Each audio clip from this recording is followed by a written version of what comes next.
Meninas e meninos, tudo bom com vocês? Aqui é a Isabela Gregório fazendo mais um vídeo pra vocês. Hoje eu vou demonstrar algumas slimes que eu... Primeiro tem essa, ela era pra ser transparente com glitter, só que ela ficou um pouco branquinha. Essa aqui, um azul com glitter rosa. Essa é roxa com glitter rosa.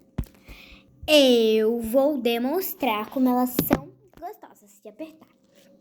Primeiro vai ser essa rosinha aqui. Eu acho que ela é bem bonita. Ó, ela é bem gostosa de apertar.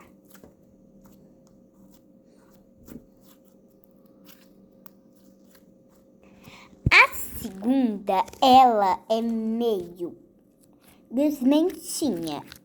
Olha, já tá pegando em mim tudo. Ela pega em tudo. Tudo. Esse tipo de slime é mole, que as pessoas geralmente fazem pra ela durar mais. Aqui, olha. Ela também tá fluffy, mas tá mole, por conta que a gente quer que ela dure mais. Todas a gente quer que dure mais, né? Mas às vezes não dá. Essa aqui eu acho que vai durar bastante, porque ela tá bem molinha ainda. E eu fiz ela uma sexta-feira. Hoje é domingo.